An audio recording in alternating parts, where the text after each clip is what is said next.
Indonesia adalah salah satu pasar motor matic terbesar di dunia. Bagaimana tidak? Dalam waktu 1 tahun aja, Indonesia berhasil menjual jutaan unit motor matic.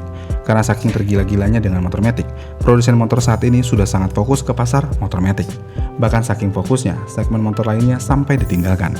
Sebagai contoh, segmen motor sport cc kecil, yang mana segmen ini sebenarnya cukup menjanjikan pada beberapa tahun lalu. Bahkan produsen juga cukup serius menggarap motor di segmen ini. Namun ironisnya ketika segmen motor matic semakin besar dan segmen motor sport fairing mengecil, motor sport fairing benar-benar ditinggalkan oleh produsennya.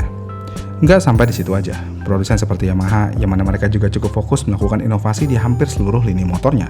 Saat ini Yamaha malah hanya fokus di motor maticnya aja. Kita bisa lihat inovasi paling mutakhir Yamaha dalam 10 tahun terakhir di motor maticnya. Ya, tentu aja itu turbo. Terlepas dari kontroversinya, YSCVT atau turbo Yamaha adalah pengubah permainan di segmen matic. Dan saking fokusnya Yamaha di segmen matic, Yamaha tidak hanya berhenti di Yamaha NMAX saja, karena Yamaha juga memberikan beberapa varian motor matic premium lainnya, misalnya X-Max. X-Max adalah salah satu motor matic premium budget lainnya dari Yamaha.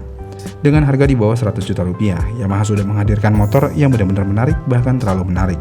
Dan Yamaha bisa menghajar habis-habisan pasar matic 250 dengan maksimal, karena mereka tidak punya saingan yang imbang secara harga. Namun ketika X-Max masih dibilang kelas budget oleh sebagian orang, Yamaha ternyata juga menyediakan motor matic lainnya.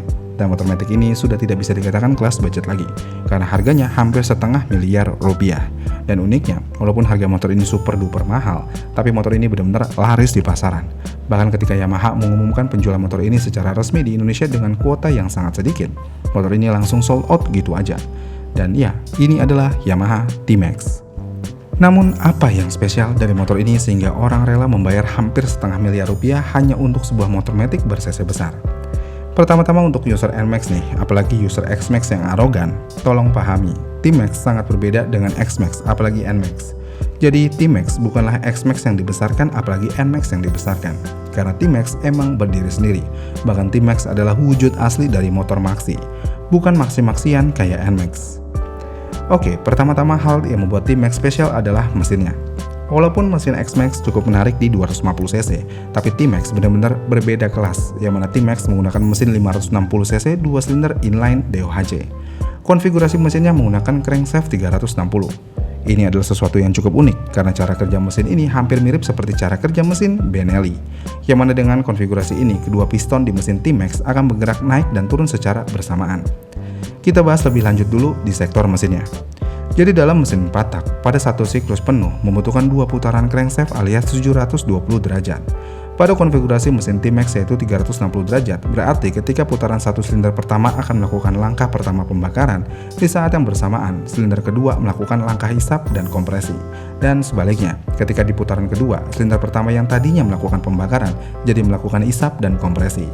Ini adalah sesuatu yang sangat menarik sebenarnya, karena dengan konfigurasi yang seperti itu, setiap satu putaran penuh krek as yaitu 360 derajat, selalu ada satu silinder yang menghasilkan tenaga. Dan hal ini membuat penyaluran tenaga ke roda menjadi sangat konstan. Tenaga yang dihasilkan juga cukup menarik, yang mana mesin T-Max generasi terbaru bisa menghasilkan tenaga di 47,6 horsepower dengan torsi di 55,7 Nm dan rasio kompresinya ada di 10,9:1. Bentar, kok tenaganya kecil banget, cuma 47,6 horsepower. Sedangkan motor sport fairing 250cc aja, misalnya nih CBR, bisa menghasilkan tenaga sampai 38 horsepower. Kenapa tenaganya bisa beda dikit, padahal mesinnya benar-benar berbeda? Jadi ternyata angka horsepower tidak selalu mengikuti kapasitas mesin. Dalam dua kasus ini, misalnya CBR dan T-Max, CBR menggunakan karakter mesin overbore di RPM tinggi, yang berarti piston mesin CBR bisa bergerak naik turun dengan sangat cepat, bisa mencapai 13.000 RPM. Sedangkan T-Max mesinnya benar-benar berbeda total, yang mana mesin T-Max menggunakan konfigurasi long stroke, yang berarti mesin T-Max akan membatasi putaran mesinnya hanya sampai 7.000 sampai dengan 7.500 RPM aja. Makanya horsepowernya akan kecil. Tapi horsepower bukan segalanya karena masih ada torsi, yang mana CBR dengan horsepower besar torsinya cuma di 25 Nm, sedangkan T-Max torsinya ada di angka 55,7 Nm, dan ini adalah hal yang jauh lebih penting untuk di motor matic. Jadi ya, mesin ini cukup spesial, apalagi suaranya. Walaupun menggunakan konfigurasi 2 silinder, karena dia inline, suara yang dihasilkan mirip kayak motor 4 silinder. Ya, kasarnya mirip kayak suara motor Benelli lah. Kemudian selain mesinnya, tentu aja fiturnya. walaupun beberapa fitur ada di X-Max, seperti windshield electric, layar TFT, cruise control, tapi di T-Max punya pemanas jok dan stang. Walaupun di Indonesia nggak penting-penting banget fitur ini karena berkendara di Indonesia biasanya kita udah keringetan, tapi hal-hal kecil ini bisa memicu harga motor menjadi lebih mahal. Namun selain fitur yang bisa dibilang cukup aja, T-Max memiliki satu fitur yang benar-benar menarik, yaitu sistem pelumasan dry sump alias bak oli kering. Dan ini membuktikan kalau motor ini memang motor mahal, bukan motor murah. Nggak sampai di situ, rangka motor ini juga anti karat klep, yang mana rangkanya menggunakan twin spar aluminium yang berarti mirip seperti yang digunakan Yamaha R1. Jadi selain anti karat, rangka motor ini sangat ringan dan kaku. Dan karena rangkanya sangat kaku, Yamaha T-Max akhirnya menggunakan sistem rigid mounted engine.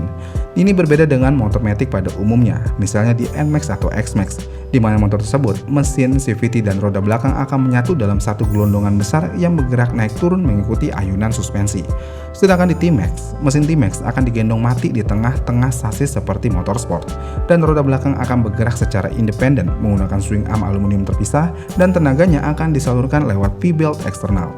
Dengan hal ini, akhirnya distribusi bobot T-Max langsung menjadi sangat seimbang, hampir 50 banding 50. Dan ini adalah hal yang luar biasa untuk sebuah motor matic. Jadi secara garis besar, desain T-Max memang menarik. Fiturnya mungkin biasa aja, karena hampir bisa ditemukan di X-Max. Tapi secara garis besar, kenapa motor ini menarik bukan di poin tersebut, tapi di mesin dan fitur pendukungnya. Jadi buat orang yang cuma mentingin desain dan fitur ala-ala, T-Max mungkin akan terlihat sangat mahal karena emang fiturnya bisa ditemukan di X-Max. Tapi ketika kalian melihat lebih jauh ke dalam spesifikasinya, mulai dari mesin sampai kaki-kakinya yang super mewah, T-Max menjadi sangat-sangat menarik. Dan apakah setengah miliar adalah harga yang layak untuk T-Max? Sayangnya hampir tidak. Kenapa?